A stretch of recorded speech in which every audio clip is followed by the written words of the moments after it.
Mga igsoon sa pagtuong Islam, karon ang unang Jumu'ah sa bulan sa Ramadan. Ang Ramadan dili lang ordinaryong bulan, kini ang bulan sa pagbag-o, bulan sa paghinusol, ug bulan sa pagduol pag-ayo kang Allah subhanahu wa ta'ala. Aron masabtan nato ug unsa gyud ang tinuod nga pagdawat ug pagpahimulos niining bulan sa Ramadan. Tanaw nato ang panag-ignan sa mga sahaba. Sila ang mga tao nga labing nakasabot sa bili niining bulana. Sumala sa naitala sa mga ithar si Abdullah ibn Umar radhiyallahu anhu, pirming dasig kung moabot na gani ang Ramadan. Kada Ramadan gipakusgan niya ang iyang pag-ampo sa gabi. Agresibo siya sa iyang kaugalingon sa pagbasa sa Quran. Ug mas naningkamot siya sa pagtabang sa iyang igsoong mga Muslim. Mga igsoon, unsa may atong nakatunan gikan ini, gipahimuslan niya ang Ramadan sa tinuod ug seryoso nga paagi. Dili lamang sa pagbiya sa pagkaon ug pag-inom, apan sa paglimpyo sa kasing-kasing, pag-ayo sa mga pulong ug pagtarong sa mga buhat. Kung ingon ani ka seryoso ang usa ka sahabi sa Ramadan, unsa pagkahakita nga daghan pagkaayo kakulangon o kinahanglan sa pag-ayo sa atong kaugalingon. Dili aron ikumpara nato ang atong kaugalingon kanila, kundi aron mahinumduman nato nga mas dako ang atong panginhanglanon sa pagbag-o, sa paghinulsol o sa pagpaningkamot nga mahimong mas maayo matag Ramadan. Karon ana kita sa unang Jumu'ah sa Ramadan, nagpasabot kini nga naa pa kitay oras. Apan wala kita kahibalo hangtod kanusa pa kita. Ang Ramadan dili garantiya nga makumpleto nato. Kini usa ka higayon, chance ug ang higayon usahay mubo ra kaayo. Si Allah subhanahu wa ta'ala mingon sa halangdong Quran, ya ayyuhalladhina amanu kutiba alaykumus siyamu kama kutiba alal ladina min qablikum la'allakum tattaqun. O kamong mga magtotoo, ang pagbuwasa gisugo kaninyo sama sa gisugo sa nauna kaninyo, nga hinaot unta kamo makabaton og kahadlok. Mga igsoon, wala gingon ni Allah subhanahu wa ta'ala nga aron kita magutom. Wala gingon ni Allah subhanahu wa ta'ala nga aron kita maglisod. Giingon ni Allah subhanahu wa ta'ala, la'allakum tattaqun. Aron kamo hinaot unta makabaton og takwa, pagkahadlok kang Allah subhanahu wa ta'ala. Ug matud usab ni Propeta Muhammad sallallahu alaihi wasallam, idza jaa ramadanu futihat abwabul jannah wa ghullikat abwabun nar wa sufidatish syaitan. Matud ni Propeta Muhammad sallallahu alaihi wasallam, kung moabot ang Ramadan, ginaablihan ang mga ganghaan sa paraiso o ginasirad-an ang mga ganghaan sa impyerno o ginagapos ang mga syayatin. Rawahul Bukhari wal Muslim. Mga igsoon, ang pangutana, kung gipanggapos ang mga demonyo sa bulan sa Ramadan, nganong naapamay mga sala? Tungod kay ang tinuod nga pagigbisog karon, dili lamang batok kang syaitan, apan batok sa atong kaugalingon. Dili igo nga magutom ug mauhaw lang. Ang tinuod nga Ramadan maong pagbag-o sa atong kasing-kasing. Mingon si Propeta Muhammad sallallahu alaihi wasallam sa duol nga pagkahubad, kinsa man ang dili mohunong sa paglimbong sa daotang binuhatan, walay pulos kang Allah ang iyang pag-undang sa pagkaon ug pag-inom. Rawahul Bukhari. Unsay gustong ipaabot ni Propeta Muhammad sallallahu alaihi wasallam kanato, ang pagpuasa dili lamang sa pag-undang sa pagkaon o pag-inom. Ang tinuod nga pagpuasa, apil ang paglikay sa sala, sama sa paglimbong, pagpamakak, pagpanlibak, pagpangdaot sa uban o tanang daotang mga binuhatan. Kung ang usa ka tawo nagpuasa pero padayon gihapon siya sa sala, ang iyang espiritual nga bili sa iyang pagpuasa nawagtang. Basin gutom ug uhaw ra ang iyang nakuha. Pero walay dakong ganti gikan kang Allah subhanahu wa ta'ala. Ang pagpuasa dili lang ritual, kundi paglimpyo sa batasan o kasing-kasing. Ang Ramadan o ang pagpuasa eskwelahan sa disiplina sa kaugalingon. Kung dili mausab ang atong pamatasan, kulang pa ang atong pagsabot sa pagpuasa. Dili igo nga magpuasa ang tiyan. Kinahanglan magpuasa usab ang dila, ang mata, ang dalunggan, ang kamot, ug ang kasing-kasing. Mga igsoon, una-una, kung karong gabi, mauna ang imong katapusang gabi sa Ramadan, unsa man ang kahimtang sa imong kasing-kasing. Kung karong simanaha katawgon ni Allah, unsa man ang bililhon nga Ramadan nga mahabilin. Usa ba ka Ramadan nga sigig scrolling sa cellphone? Usa ba ka Ramadan nga sigig dula sa cellphone? Usa ba ka Ramadan sa pagreklamo sa kagutom? Usa ba ka Ramadan sa kasukok ug chismis?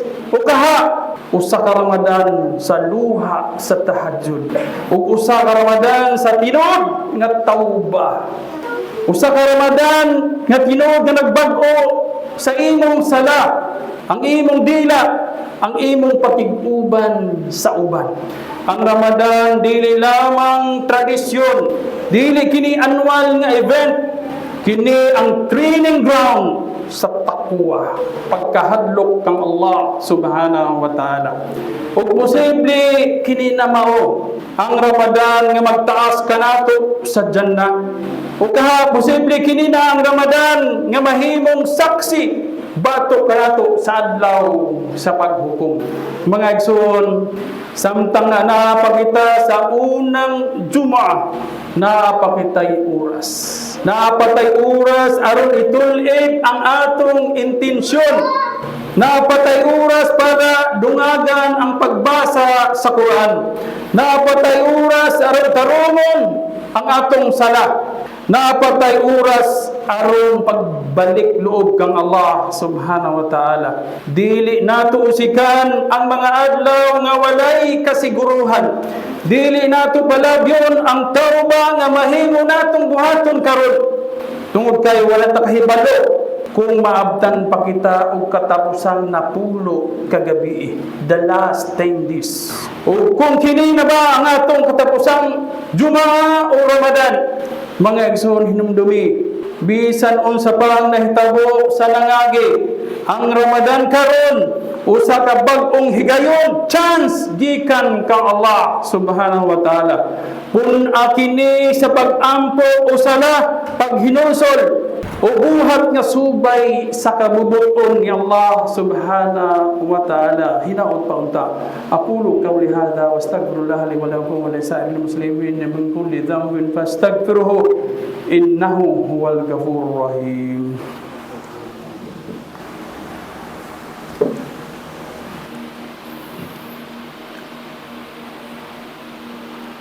Alhamdulillahi Rabbil Alamin, wassalatu wassalamu ala Rasulillah asyrafil anbiya wal mursalin nabiyina Muhammad sallallahu alaihi wa ala alihi wa sahbihi ajmain.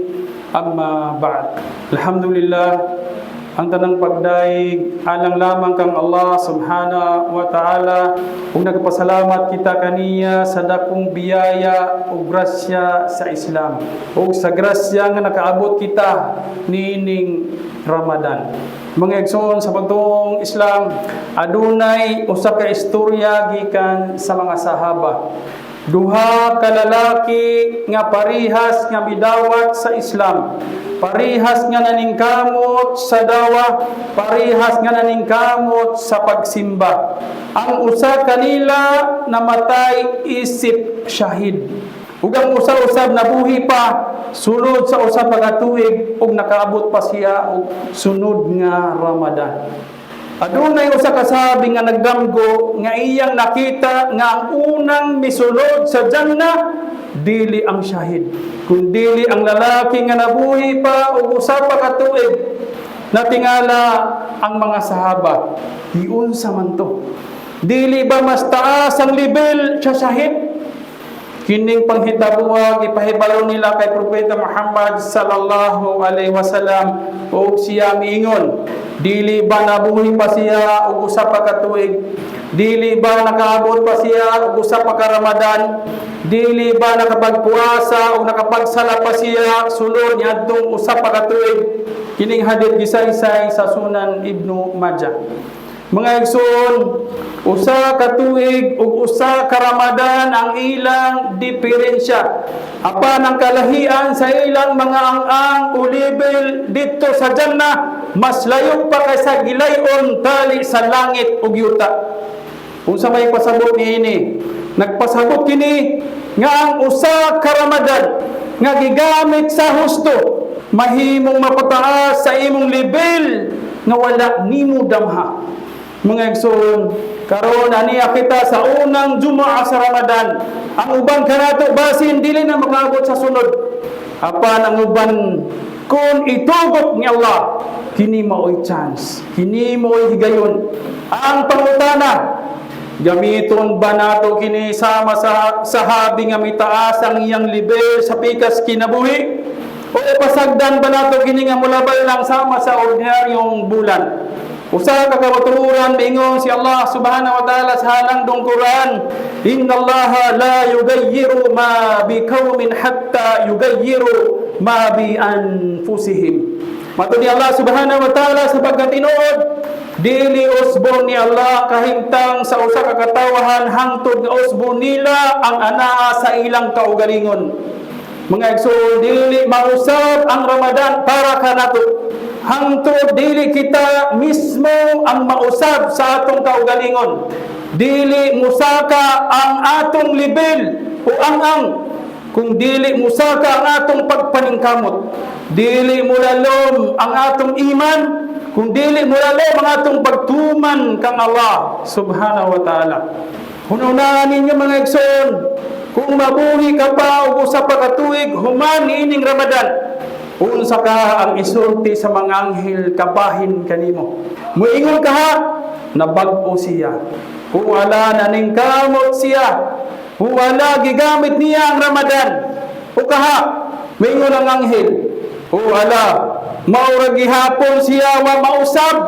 Mga igsoon sa pagtuong Islam, basin kinina Ramadan na mahimong hinungdan sa imong kaluwasan, basin ang atong kahimtang sa Jannah ug ang atong level dito mag-agad kung giunsa nato pag-amping ug pagpahimulos sa matag gabi niini.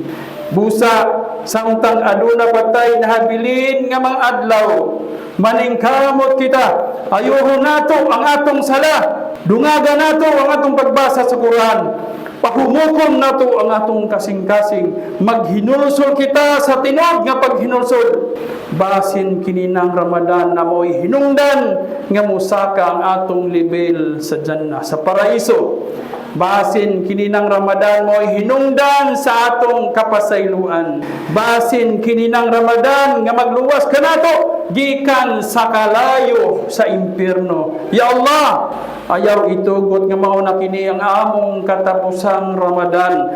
Gawas kun imo kining gidawat ug gihimo nga hinungdan sa among pagtaas sa among level sa Jannah, sa paraiso. Allahumma taqabbal minna, amin ya rabbil alamin.